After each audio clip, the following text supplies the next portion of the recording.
IFMS portal पर कर्मचारी की व्यक्तिगत जानकारियों को अपडेट करने के आदेश शासन के द्वारा किए गए हैं, जिसमें बहुत सारे कर्मचारियों ने अपनी प्रोफाइल अपडेट कर लिया है और कुछ कर्मचारी अपनी प्रोफाइल अपडेट कर रहे हैं। अब IFMS पोर्टल पर अपनी प्रोफाइल कैसे अपडेट करें, इस संबंध में point two point video channel में अपलोड किए जा चुके हैं, जिन्हें देखकर आप अपनी प्रोफाइल अपडेट कर सकते हैं। बहुत सारे कर्मचारियों ने प्रोफाइल को अपडेट किया है और बहुत ही आसानी से जो वीडियो इसमें अपलोड किए गए हैं, बहुत ही सरल तरीके से इसमें बताया गया है कि आप अपनी प्रोफाइल कैसे अपडेट कर सकते हैं। और इन सभी वीडियोस की लिंक आपको डिस्क्रिप्शन बॉक्स में मिल जाएगी, जिससे आप वीडियो को देख सकते हैं और अपनी प्रोफाइल को अपडेट कर सकते हैं। अब प्रोफाइल अपडेट करते समय कर्मचारियों को कुछ समस्याएं हो रही थी, साथ ही इनके कुछ प्रश्न भी थे। तो आज के वीडियो में हम देखेंगे ऐसे ही 5 प्रश्न और इनके समाधान। इसमें जो पहला प्रश्न आ रहा था कि सर, जब हम अपनी डिटेल अपडेट कर देते हैं तो इसके उपरांत हम कैसे चेक करें कि हमारी डिटेल अप्रूव्ड हुई है या फिर अभी पेंडिंग है। दूसरा जो प्रश्न इसमें आ रहा था कि कुछ डॉक्यूमेंट्स, जैसे हम कोई डॉक्यूमेंट्स इसमें अपलोड करेंगे और अपलोड करते समय इसमें एक मैसेज आता है कि स्पेशल कैरेक्टर को हटाएं। अभी हम वीडियो में आगे देखेंगे।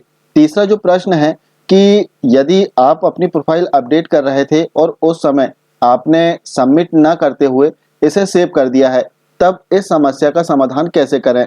चौथा जो प्रश्न इसमें आ रहा था कि नॉमिनी डिटेल में हम कौन कौन से ऑप्शन सेलेक्ट करें।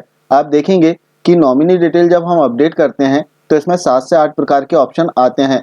तो जो नियमित कर्मचारी हैं और जो NPS जिन्हें प्राप्त होता है, ऐसे कर्मचारी हैं, तो कौन से कर्मचारी किस ऑप्शन को सेलेक्ट कर सकते हैं। पांचवा जो प्रश्न था हिरार्की से संबंधित था कि कुछ कर्मचारी अपनी डिटेल अपडेट कर रहे थे और उसमें मैसेज आ रहा था कि your hierarchy is not been create. तब इस प्रकार का मैसेज आखिर क्यों आता है और इसका समाधान हम कैसे करेंगे। सबसे पहला प्रश्न हम इसमें लेते हैं कि जो डिटेल हमने इसमें अपडेट किया है, इसे हम कैसे चेक करेंगे। तो डिटेल चेक करने के लिए इसमें बता दें कि जो फैमिली डिटेल है, नॉमिनी डिटेल है, क्वालिफिकेशन डिटेल है, तीनों डिटेलों की जो स्टेटस है वो आप चेक कर सकते हैं। जैसे फैमिली डिटेल की यदि हम बात करें तो हमें सिंपली फैमिली डिटेल पर क्लिक करना है और इसके उपरांत आप इसमें देखेंगे कि यहाँ पर अप्रूव्ड और पेंडिंग का ऑप्शन आता है। अब यहाँ पेंडिंग पर क्लिक करके आप देख सकते हैं यदि आपने अपनी फैमिली डिटेल अपडेट कर दिया है और वो अप्रूव्ड नहीं हुई है, तब यहाँ पर इनकी जानकारी दिखाई देगी। और यदि जो फैमिली के सदस्य हैं उनकी जानकारी अप्रूव्ड हो गई है, तब आप देखेंगे अप्रूव्ड वाला जो बॉक्स है जो इसमें टैब दिया है, इस पर जैसे ही आप क्लिक करेंगे तो यहाँ पर आपके फैमिली मेंबर्स का नाम आ जाएगा और रिक्वेस्ट स्टेटस में आप देख सकते हैं एक्टिव लिखा हुआ आएगा, अर्थात आपकी जो परिवार से संबंधित जानकारी है वो अप्रूव्ड हो चुकी है। तो इस प्रकार आप इसमें स्टेटस चेक कर सकते हैं। साथ ही इसमें आप अन्य जो जानकारी है, जैसे इसमें अगली जानकारी नॉमिनी डिटेल, आप चेक कर पाएंगे कि आपकी जो नॉमिनी डिटेल है वो अप्रूव्ड हुई है या नहीं हुई है। जैसे इसके लिए आपको सबसे पहले ऑप्शन सेलेक्ट करना होगा, जिसमें आपने नॉमिनी सेलेक्ट किया है वो वाले ऑप्शन आपको सेलेक्ट करना है और सबमिट कर देना है। इसके उपरांत आप इसमें चेक कर पाएंगे कि आपने जो पॉइंट्स में नॉमिनी नियुक्त किए हैं उसका स्टेटस अभी पेंडिंग है या फिर वो डिटेल अप्रूव्ड हो गई है। जैसे आप देख सकते हैं अभी जो रिक्वेस्ट है वो पेंडिंग है और यदि रिक्वेस्ट एक्सेप्ट कर ली जाए तो यहाँ अप्रूव्ड इस टैब में आपको सारी डिटेल देखने के लिए मिल जाएगी। तो इस प्रकार आप चेक कर पाएंगे इसमें फैमिली डिटेल, नॉमिनी डिटेल और जो क्वालिफिकेशन डिटेल है, इसका स्टेटस आप चेक कर सकते हैं कि आपकी जो रिक्वेस्ट है वो अप्रूव्ड हुई है या नहीं हुई है। दूसरा जो प्रश्न इसमें आ रहा था, बहुत सारे कर्मचारियों का प्रश्न आया था कि जो स्पेशल कैरेक्टर रहता है, जैसे हम एक एग्जांपल से इसे देखते हैं कि डिटेल अपडेट करते समय जब हम डॉक्यूमेंट्स अपलोड करते हैं, जैसे हम एक डॉक्यूमेंट्स इसमें अपलोड करते हैं, इसके लिए कोई भी एक डॉक्यूमेंट्स हम ले लेते हैं और जैसे यहाँ से हम पासबुक की कॉपी सपोज हम इसमें अपलोड कर रहे हैं, तो हम यहाँ पर लिख देते हैं पासबुक और पासबुक की जो भी कॉपी है ब्राउज वाले ऑप्शन पर क्लिक करके हम इसमें अपलोड करेंगे। अब अपलोड करने के पश्चात हमने यहाँ पर फाइल जो है वो सिलेक्ट कर लिया और ओपन पर हम क्लिक करते हैं। इसके उपरांत हम ऐड पर क्लिक करते हैं संबंधित पासबुक को अपलोड करने के लिए। तो आप देखेंगे कि जैसे ही हमने ऐड पर क्लिक किया तो यहाँ पर मैसेज आया है kindly remove special character from file name, अर्थात जो पॉपअप मैसेज है इसमें बता रहा है कि जो फाइल आपने इसमें अपलोड किया है इसको रीनेम करें आप, इसमें स्पेशल कैरेक्टर नहीं होना चाहिए। तो हम इसे ओके कर देते हैं। अब इसका समाधान करने के लिए सिंपली फिर से ब्राउज वाले ऑप्शन पर क्लिक करें और जो भी फाइल हो, जैसे हमने जो पासबुक की कॉपी है इसे अपलोड किया था, तो इस पर आपको राइट क्लिक करना है और यहाँ पर रीनेम का ऑप्शन आता है, इसे सिंपली आप क्लिक करें। आप देखेंगे इसमें स्पेशल कैरेक्टर था, यहाँ पर अंडरस्कोर का एक निशान बना हुआ है, एक सिंबल दिया है, तो इस अंडरस्कोर के सिंबल को आपको हटा देना है और फाइल को अब आपको ओपन पर क्लिक करके सेलेक्ट कर लेना है। अब इसके उपरांत आपको ऐड पर क्लिक कर देना है। जैसे ही आप ऐड पर क्लिक करेंगे तो आप देख सकते हैं यहाँ पर फाइल आ चुकी है। तो इस प्रकार से जो स्पेशल कैरेक्टर की प्रॉब्लम है वो आप हटा सकते हैं। इसमें करना कुछ नहीं है, जो फाइल है आपकी इसे रीनेम कर लेना है और रीनेम करते समय जो भी स्पेशल कैरेक्टर इसमें हो, स्टार बने हो या फिर अंडरस्कोर हो, डॉट हो, वो सभी स्पेशल कैरेक्टर आपको फाइल नेम से हटा देना है। अब इसमें जो अगला प्रश्न आ रहा था कि सर प्रोफाइल अपडेट करते समय हमने अपनी जानकारियों को सबमिट नहीं करते हुए इन्हें सेव कर दिया है। जैसे हम इसमें देखेंगे कि जब हम प्रोफाइल अपडेट कर रहे हैं, किसी भी एक ऑप्शन को हम इसमें लेते हैं, जैसे इनमें से कोई भी जानकारी आपने अपडेट किया, जैसे क्वालिफिकेशन की यदि बात करें तो क्वालिफिकेशन अपडेट करते समय इस पर क्लिक करने के उपरांत आपको सारी डिटेल फिल करना होता है और सारी डिटेल फिल कर देने के उपरांत स्टेप बाय स्टेप जैसे आपको 3 शैक्षणिक योग्यता इसमें ऐड करना है, तो पहली जो शैक्षणिक योग्यता है उसे ऐड करें और इसके उपरांत ऐड इस ऑप्शन पर क्लिक करना है। तो पहली जो योग्यता है वो यहाँ पर ऐड हो जाएगी। इसके उपरांत सेकंड जो योग्यता है वो ऊपर आप डिटेल फिल करें और फिर से ऐड वाले ऑप्शन पर क्लिक करें, तो सेकंड जो डिटेल है वो नीचे आ जाएगी। सभी जानकारी ऐड कर देने के उपरांत आपको अच्छे से चेक कर लेना है। यहाँ पर व्यू का ऑप्शन आता है और रिमूव का भी आता है, तो आपको चेक कर लेना है और सभी जानकारी आपकी सही है तब आपको सिंपली इसमें सबमिट पर क्लिक कर देना है। अब कर्मचारियों ने यदि सेव पर क्लिक कर दिया तो भी कोई प्रॉब्लम नहीं है, आपकी जो फाइल है वो सेव एज ड्राफ्ट हो चुकी है। लेकिन यहाँ पर ध्यान रखना है, आपकी फाइल, आपकी जो जानकारी है, आपकी डिटेल है वो सेव एज ड्राफ्ट है, वो डीडीओ को फॉरवर्ड नहीं हुई है, सेंड नहीं हुई है, क्योंकि आपको जो रिक्वेस्ट आईडी है वो इसमें मिली नहीं है। तो इस समस्या का समाधान कैसे करें, इस संबंध में चैनल में एक वीडियो अपलोड किया जा चुका है, आप इस वीडियो को देख सकते हैं और अपनी जो प्रॉब्लम है इसका सॉल्यूशन निकाल सकते हैं। दूसरा जो इसका सॉल्यूशन है कि आपके क्षेत्र में यदि कहीं पर स्वान कनेक्शन हो तो आप स्वान कनेक्शन पर अपने लॉगिन आईडी पासवर्ड से लॉगिन हो जाएं और लॉगिन करने के उपरांत आपको वर्क लिस्ट का ऑप्शन लेफ्ट साइड पर मिलेगा, पहला ऑप्शन रहेगा। तो इस वर्क लिस्ट पर क्लिक करके जो आपकी सेव डिटेल है आप इसे अपने डीडीओ को फॉरवर्ड कर सकते हैं। तो जो भी ऑप्शन आपको अच्छा लगे आप उसके आधार पर इस प्रॉब्लम का सॉल्यूशन कर सकते हैं। यदि आप घर से या फिर किसी नेट कैफे से कार्य कर रहे हैं तो आप सामान्य तौर पर जो वीडियो है इसे देख लें और उस प्रोसेस के आधार पर अपनी जो रिक्वेस्ट है इसे डीडीओ को फॉरवर्ड कर दें, या फिर कहीं स्वान कनेक्शन में आप लॉगिन करके अपनी जो रिक्वेस्ट है इसे सेंड कर सकते हैं। इसमें चौथा जो प्रश्न आ रहा था कि नॉमिनी की डिटेल में कौन कौन से ऑप्शन हम सिलेक्ट करें, बहुत ही महत्वपूर्ण प्रश्न है।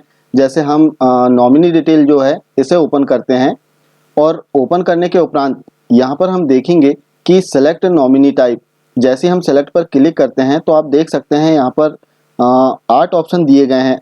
अब इन 8 ऑप्शनों में से आपको सेलेक्ट करना है और इनमें से नॉमिनी नियुक्त करना है। अब बात करते हैं नवीन शिक्षक संवर्ग की, तो नवीन शिक्षक संवर्ग के लिए यदि हम ऑप्शन इसमें देखें तो केवल 2 ही ऑप्शन मुझे दिखाई देते हैं। पहला जो है इसमें एनपीएस का और दूसरा है जीआईएस का, केवल 2 ऑप्शन इसमें नवीन शिक्षक संवर्ग के लिए है। बाकी नियमित शिक्षक की यदि हम बात करें तो उनके लिए family pension, GPF, DPF, gratuity, GIS, life time arrear, तो इस प्रकार की जो ऑप्शन है वो सभी ऑप्शन इसमें आ जाएंगे केवल एनपीएस को छोड़कर। और दूसरी सावधानी जो इसमें हमें रखना है कि जब हम अपना नॉमिनी नियुक्त करें तो अलग अलग पॉइंट के लिए हमें नॉमिनी नियुक्त करना होगा। जैसे एनपीएस के लिए हमने 1 या 2 नॉमिनी नियुक्त कर दिया, अब यदि वही नॉमिनी आपको जीआईएस के लिए भी नियुक्त करना है तब आपको जीआईएस का अलग से ऑप्शन इसमें सेलेक्ट करना होगा और इसके उपरांत इस ऑप्शन पर भी आपको नॉमिनी नियुक्त करने होंगे। आप इसमें 1 से अधिक भी नॉमिनी नियुक्त कर सकते हैं। यदि आप चाहते हैं कि केवल 1 नॉमिनी हमें नियुक्त करना है तो केवल 1 नॉमिनी ही आप नियुक्त कर सकते हैं। अधिक यदि नियुक्त करना है तब भी आप इसमें अधिक नॉमिनी बना सकते हैं। चौथा जो प्रश्न इसमें आ रहा था हायरार्की से संबंधित कि जो मैसेज आता है, कोई डिटेल हम अपडेट करते हैं उस समय इसमें मैसेज आता है कि your hierarchy is not been create. जैसे हम एग्जांपल के थ्रू इसे समझते हैं। जैसे एक डिटेल हम इसमें अपडेट करेंगे और देखते हैं इसमें कैसा मैसेज आता है। को करिकुलर एक्टिविटी से संबंधित डिटेल है। अब इसमें हम डिटेल फिल कर देते हैं और इसके उपरांत हम इसे सबमिट करके देखेंगे कि क्या मैसेज आ रहा है। इसमें हमने डिटेल फिल किया और इसके उपरांत हम इसमें ऐड पर क्लिक कर देते हैं जैसे हमने ऐड पर क्लिक किया तो जो डिटेल हम फिल करेंगे वो यहाँ पर आ जाएगी। अब इसे जैसे हम सबमिट करते हैं तो जैसे हमने सबमिट किया तो एक मैसेज यहाँ पर आएगा, do you want to submit, इसे ओके कर देते हैं। अब ओके करने के पश्चात आप देख सकते हैं यहाँ पर मैसेज आया है, your hierarchy is not been create for co curricular, please ask the HO admin to create the same. तो आखिर इस प्रकार का मैसेज क्यों आ रहा है, तो इसमें बता दें कि जो ऑप्शन दिए गए हैं प्रोफाइल अपडेट करने के लिए, इनमें अलग अलग ऑप्शनों में हायरार्की क्रिएट की जाती है और डीडीओ जिस पॉइंट पर कर्मचारियों की प्रोफाइल अपडेट करवाना चाहते हैं केवल उसी पॉइंट के लिए हायरार्की क्रिएट की जाती है। और डीडीओ को हो सकता है कि इस पॉइंट में कर्मचारियों की जो प्रोफाइल है इसे अपडेट नहीं करवाना है। अब यदि कर्मचारी के पास में इस पॉइंट की डिटेल है और कर्मचारी इस पॉइंट पर अपनी डिटेल अपडेट कराना चाह रहे हैं, तब आप अपने डीडीओ से कांटेक्ट करें और उन्हें बताएं कि संबंधित पॉइंट के लिए कृपया करके हमारी हायरार्की क्रिएट कर दें, जिससे हम अपनी डिटेल को अपडेट कर पाएं।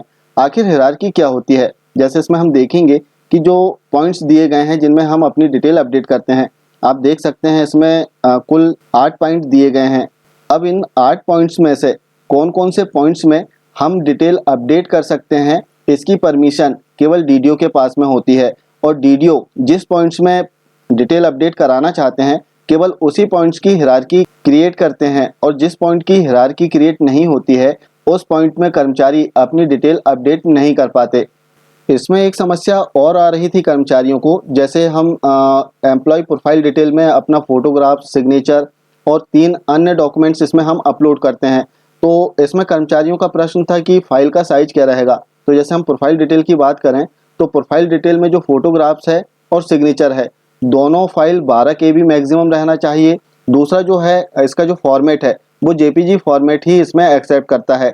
इसी प्रकार जो नीचे 3 दस्तावेज हम इसमें अपलोड करते हैं उन दस्तावेजों का साइज मैक्सिमम 50 KB होना चाहिए, इससे अधिक साइज इसमें एक्सेप्ट नहीं करेगा, और फॉर्मेट जेपीजी फॉर्मेट।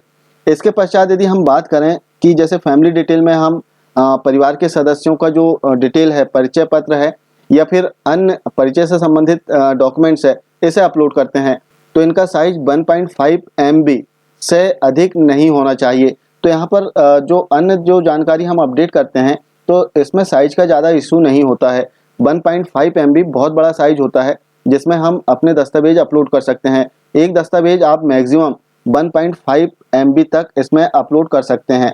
दूसरा जो इसमें है कि जो फोटोग्राफ्स है और सिग्नेचर है, फोटोग्राफ्स का साइज और सिग्नेचर का साइज और जो अन्य दस्तावेज है इनका साइज हम कैसे कम करें।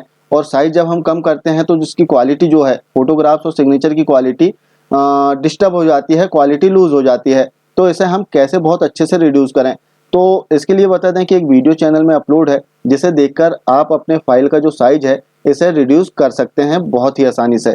तो ये थी IFMS पोर्टल पर प्रोफाइल अपडेट करते समय आने वाली समस्याओं के समाधान और इनके जवाब।